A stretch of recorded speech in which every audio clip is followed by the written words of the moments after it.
पुस्तकालय कृष्ण देवत्व के सर्वोच्च व्यक्तित्व अध्याय 79 बलबला की मुक्ति और भगवान बलराम का पवित्र स्थानों का भ्रमण। भगवान बलराम ने स्वयं को राक्षस बलबला से मिलने के लिए तैयार किया। उस समय जब दानव आमतौर पर पवित्र स्थान पर हमला करता था, एक बड़ी ओलावृष्टि हुई, पूरा आकाश धूल से ढक गया और वातावरण एक गंदी गंध से भर गया। इसके बाद ही शरारती दैत्य बलबला यज्ञशाला पर मल मूत्र तथा अन्य अशुद्ध पदार्थों की झड़ी लगाने लगा। इस आक्रमण के बाद स्वयं दैत्य हाथ में एक बड़ा त्रिशूल लिए प्रकट हुआ। वह एक विशाल व्यक्ति था और उसका काला शरीर कार्बन के विशाल द्रव्यमान जैसा था। उसके बाल, उसकी दाढ़ी और उसकी मूंछ तांबे की तरह लाल दिखाई दे रही थी और उसकी बड़ी दाढ़ी और मूंछों के कारण उसका मुंह खतरनाक और भयंकर दिखाई दे रहा था। जैसे ही उन्होंने राक्षस को देखा, भगवान बलराम ने उस पर हमला करने की तैयारी की। उसने पहले विचार किया कि कैसे वह इस महान दानव को टुकड़े टुकड़े कर सकता है। भगवान बलराम ने तब अपने हल और गदा को बुलाया और वे तुरंत उनके सामने प्रकट हुए। राक्षस बलबला आकाश में उड़ रहा था और पहले अवसर पर भगवान बलराम ने उसे अपने हल से नीचे खींच लिया और गुस्से में अपनी छड़ी से राक्षस का सिर फोड़ दिया।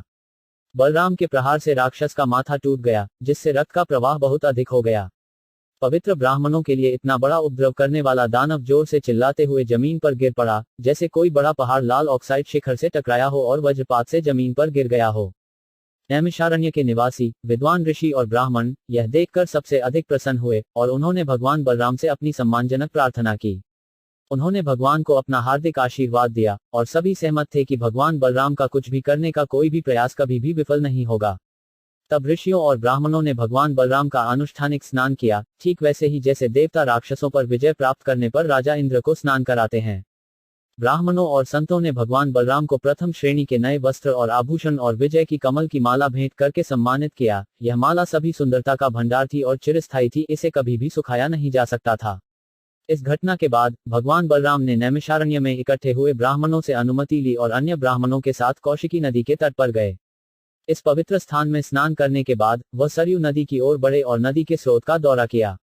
सरयू नदी के तट पर यात्रा करते हुए वह धीरे धीरे प्रयाग पहुंचे, जहां 3 नदियों गंगा, यमुना और सरस्वती का संगम होता है। यहाँ भी उन्होंने स्नान किया और फिर उन्होंने देवताओं के स्थानीय मंदिरों में पूजा की और जैसा कि वैदिक साहित्य में कहा गया है, पूर्वजों और संतों को तर्पण किया। वह धीरे धीरे ऋषि पुलहा के आश्रम में पहुंचा और वहां से गंडकी और गोमती नदियों तक गया। इसके बाद उन्होंने विपासा नदी में स्नान किया। फिर वे धीरे धीरे सोन के तट पर आए। नदी सोना नदी अभी भी बिहार प्रांत की बड़ी नदियों में से एक के रूप में चल रही है। उन्होंने वहां स्नान भी किया और वैदिक कर्मकांडों का प्रदर्शन किया। उन्होंने अपनी यात्रा जारी रखी और धीरे धीरे तीर्थ नगरी गया पहुंचे, जहां एक प्रसिद्ध विष्णु मंदिर है। अपने पिता वासुदेव की सलाह के अनुसार उन्होंने इस विष्णु मंदिर में पूर्वजों को तर्पण किया। यहां से उन्होंने गंगा के डेल्टा की यात्रा की, जहां पवित्र नदी गंगा बंगाल की खाड़ी में मिलती है। इस पवित्र स्थान को गंगा सागर कहा जाता है और हर साल जनवरी के अंत में संत व्यक्तियों और धर्मपरायण पुरुषों की एक बड़ी सभा होती है। जिस तरह हर साल प्रयाग में संतों की एक सभा होती है, जिसे माघ मेला कहा जाता है। गंगा सागर में अपने स्नान और कर्मकांडों को समाप्त करने के बाद भगवान बलराम महेंद्र पर्वत के रूप में जाने जाने वाले पर्वत की ओर बढ़े, जहां उन्होंने भगवान कृष्ण के अवतार परशुराम से मुलाकात की और उनके सामने झुककर उन्हें सम्मान दिया। इसके बाद भगवान बलराम ने दक्षिण भारत की ओर रुख किया और गोदावरी नदी के तट का भ्रमण किया। गोदावरी नदी में स्नान करने और आवश्यक अनुष्ठान करने के बाद उन्होंने धीरे धीरे अन्य नदियों वेना, पंपा और भीमरथी का दौरा किया। भीमरथी नदी के तट पर स्वामी कार्तिकेय नामक देवता हैं।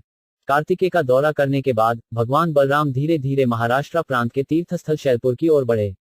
शैलपुरा महाराष्ट्र प्रांत के सबसे बड़े जिलों में से एक है। फिर वह धीरे धीरे द्रविड़ देश की ओर बढ़ा। दक्षिणी भारत को 5 भागों में बांटा गया है, जिसे पंच द्रविड़ कहा जाता है। उत्तरी भारत को भी 5 भागों में बांटा गया है, जिन्हें पंचगौड़ कहा जाता है। आधुनिक युग के सभी महत्वपूर्ण आचार्य अर्थात शंकराचार्य, रामानुजाचार्य, माधवाचार्य, विष्णु स्वामी और निम्बार्क ने स्वयं को द्रविड़ प्रांतों में स्थापित किया।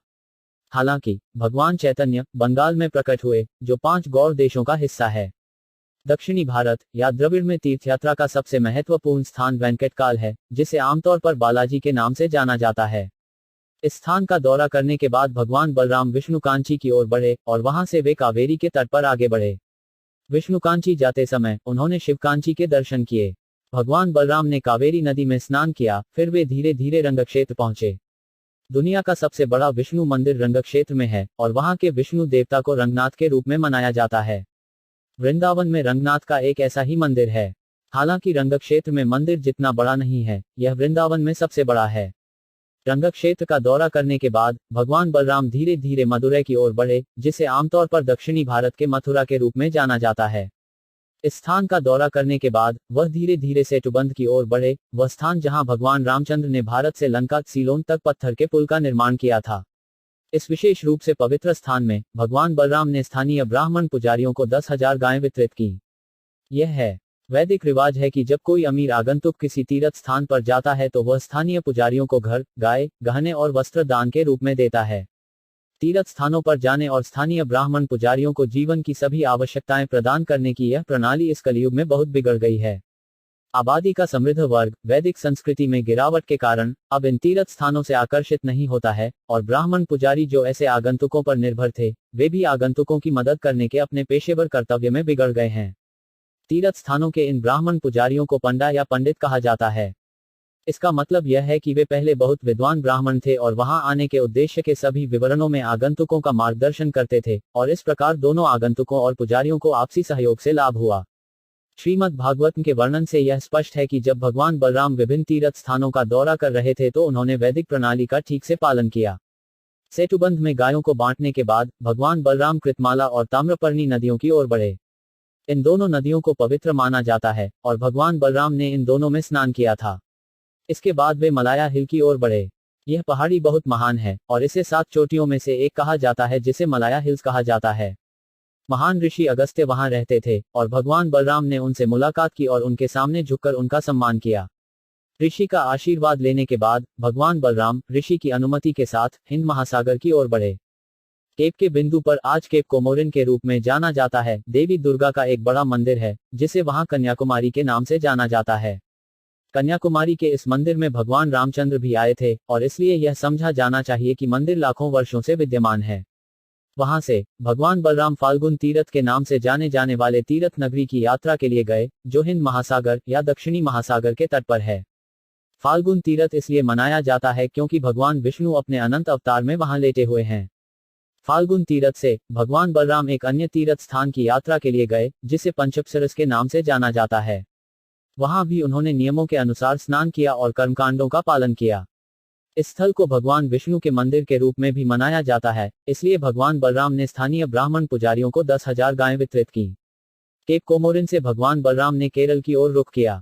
केरल देश आज भी दक्षिणी भारत में दक्षिण केरल के नाम से विद्यमान है। इस स्थान का दौरा करने के बाद वे गोकर्ण तीर्थ आए, जहां भगवान शिव की निरंतर पूजा की जाती है। बलराम ने तब आर्य देवी के मंदिर का दौरा किया, जो पूरी तरह से पानी से घिरा हुआ है। उस द्वीप से वे शुपरक नामक स्थान पर गए। इसके बाद उन्होंने तापी, पयोनी और निर्विंध्य नामक नदियों में स्नान किया और फिर वे दंडकारण्य नामक वन में आ गए। यह वही दंडकारण्य वन है जहां भगवान रामचंद्र वनवास के दौरान रहते थे। इसके बाद भगवान बलराम मध्य भारत की सबसे बड़ी नदी नर्मदा नदी के तट पर आए।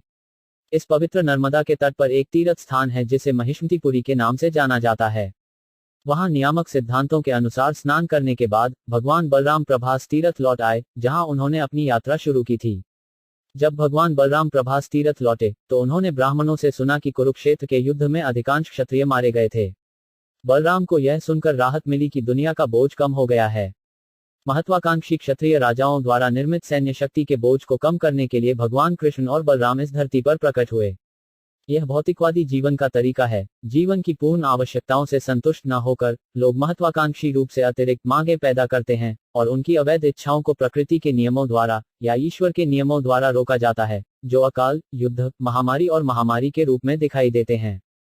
समान आपदाएं। भगवान बलराम ने सुना कि यद्यपि अधिकांश क्षत्रिय मारे जा चुके थे, फिर भी कौरव युद्ध में लगे हुए थे। इसलिए जिस दिन भीमसेन और दुर्योधन व्यक्तिगत द्वंद्व में लगे हुए थे, उसी दिन वे युद्ध के मैदान में लौट आए। उन दोनों के शुभचिंतक के रूप में भगवान बलराम ने उन्हें रोकना चाहा, लेकिन वे नहीं रुके। जब भगवान बलराम दृश्य पर प्रकट हुए तो राजा युधिष्ठिर और उनके छोटे भाई नकुल और सहदेव, साथ ही भगवान कृष्ण और अर्जुन ने तुरंत उन्हें अपना सम्मानपूर्वक प्रणाम किया, लेकिन वे कुछ भी नहीं बोले। उनके चुप रहने का कारण यह था कि भगवान बलराम दुर्योधन के प्रति कुछ स्नेही थे, जिसने बलराम जी से गदा से लड़ने की कला सीखी थी।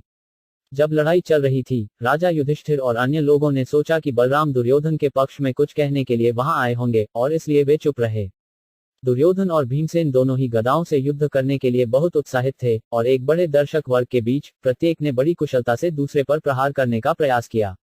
ऐसा करने का प्रयास करते हुए वे नाचते हुए प्रतीत हुए, लेकिन फिर भी यह स्पष्ट था कि वे दोनों बहुत क्रोधित थे। भगवान बलराम लड़ाई को रोकना चाहते थे। उन्होंने कहा, मेरे प्रिय राजा दुर्योधन और भीमसेन, मुझे पता है कि तुम दोनों महान सेनानी हो और दुनिया में महान नायकों के रूप में जाने जाते हो, लेकिन फिर भी मुझे लगता है कि भीमसेन दुर्योधन से श्रेष्ठ हैं शारीरिक शक्ति। दूसरी ओर दुर्योधन गदा से युद्ध करने की कला में श्रेष्ठ है। इसे ध्यान में रखते हुए मेरी राय यह है कि आप में से कोई भी लड़ाई में दूसरे से कम नहीं है। इन परिस्थितियों में इस बात की बहुत कम संभावना है कि आप में से एक दूसरे से पराजित होगा। इसलिए मैं आपसे अनुरोध करता हूं कि आप इस तरह से लड़ने में अपना समय बर्बाद न करें। मेरी इच्छा है कि आप इस अनावश्यक लड़ाई को रोकें। भीमसेन और दुर्योधन को भगवान बलराम द्वारा दिया गया अच्छा निर्देश उन दोनों के समान लाभ के लिए अभिप्रेत था, लेकिन वे एक दूसरे के खिलाफ गुस्से में इतने डूबे हुए थे कि उन्हें केवल अपनी लंबे समय से चली आ रही व्यक्तिगत दुश्मनी ही याद आ रही थी। प्रत्येक ने केवल दूसरे को मारने का विचार किया और उन्होंने भगवान बलराम के निर्देश को अधिक महत्व नहीं दिया। तब वे दोनों एक दूसरे पर लगाए गए कड़े आरोपों और बुरे व्यवहार को याद करके पागलों की तरह हो गए। भगवान बलराम उनकी प्रतीक्षा कर रहे भाग्य को समझने में सक्षम होने के कारण मामले में आगे जाने के लिए उत्सुक नहीं थे। इसलिए रहने के बजाय उन्होंने द्वारका शहर लौटने का फैसला किया। जब वे द्वारका लौटे तो राजा उग्रसेन और अन्य बुजुर्ग व्यक्तियों की अध्यक्षता में रिश्तेदारों और दोस्तों ने उनका बड़े हर्षोल्लास के साथ स्वागत किया, जो सभी उनका स्वागत करने के लिए आगे आए। इसके बाद वे फिर से नैमिषारण्य के पवित्र तीर्थ स्थान पर गए और ऋषि, संत व्यक्ति और ब्राह्मण सभी उनका स्वागत करने के लिए खड़े हुए। वे समझ गए कि भगवान बलराम यद्यपि एक क्षत्रिय थे, अब युद्ध व्यवसाय से सेवानिवृत्त हो गए थे। ब्राह्मण और संत, जो हमेशा शांति और शांति के लिए थे, इस पर बहुत प्रसन्न हुए। उन सभी ने बलराम को बड़े प्यार से गले लगाया और उन्हें नैमिषारण्य के उस पवित्र स्थान पर विभिन्न प्रकार के यज्ञ करने के लिए प्रेरित किया। वास्तव में भगवान बलराम को सामान्य मनुष्यों के लिए संस्तुत यज्ञ करने का कोई अधिकार नहीं था। वे भगवान के परम व्यक्तित्व हैं और इसलिए वे स्वयं ऐसे सभी बलिदानों के भोक्ता हैं। इस प्रकार बलिदान करने में उनका अनुकरणीय कार्य केवल आम आदमी को यह सिखाने के लिए था कि उसे वेदों के आदेशों का पालन कैसे करना चाहिए। भगवान के परम व्यक्तित्व बलराम ने नैमिषारण्य में संतों और संत व्यक्तियों को इस लौकिक अभिव्यक्ति के साथ जीवों के संबंध के विषय पर निर्देश दिया कि इस पूरे ब्रह्मांड को कैसे देखना चाहिए और कैसे ब्रह्मांड के साथ संबंध बनाना चाहिए। पूर्णता के उच्चतम लक्ष्य को प्राप्त करने के लिए यह सर्वोच्च लक्ष्य यह समझ है कि संपूर्ण लौकिक अभिव्यक्ति भगवान के परम व्यक्तित्व पर टिकी हुई है और भगवान का परम व्यक्तित्व भी अपने परमात्मा रूप के कार्य के द्वारा सूक्ष्मतम परमाणु के भीतर भी सर्वव्यापी है। तब भगवान बलराम ने अवभृत स्नान किया, जो यज्ञों के समापन के बाद लिया जाता है। स्नान करने के बाद उन्होंने अपने आप को नए रेशमी वस्त्र पहनाए और सुंदर गहनों से खुद को सजाया। अपने रिश्तेदारों और दोस्तों के बीच वह आकाश में तारों के बीच एक चमकता हुआ पूर्णिमा प्रतीत हुआ। भगवान बलराम स्वयं भगवान अनंत के व्यक्तित्व हैं, इसलिए वह मन, बुद्धि या शरीर द्वारा समझ के दायरे से परे है। वह बिल्कुल एक मनुष्य के रूप में अवतरित हुआ और अपने उद्देश्यों के लिए उस तरह से व्यवहार किया। हम केवल भगवान की लीलाओं के रूप में उनकी गतिविधियों की व्याख्या कर सकते हैं। उनकी लीलाओं के असीमित प्रदर्शनों की सीमा का अनुमान भी कोई नहीं लगा सकता, क्योंकि वे सर्वशक्तिमान हैं। भगवान बलराम मूल विष्णु हैं, इसलिए जो कोई भी सुबह और शाम भगवान बलराम की इन लीलाओं का स्मरण करता है, वह निश्चित रूप से भगवान के परम व्यक्तित्व का महान भक्त बन जाएगा और इस प्रकार उसका जीवन सभी तरह से सफल होगा। इस प्रकार कृष्ण के 69वें अध्याय का भक्तिवेदांत तात्पर्य समाप्त होता है। बलबला की मुक्ति और भगवान बलराम का पवित्र स्थानों का भ्रमण।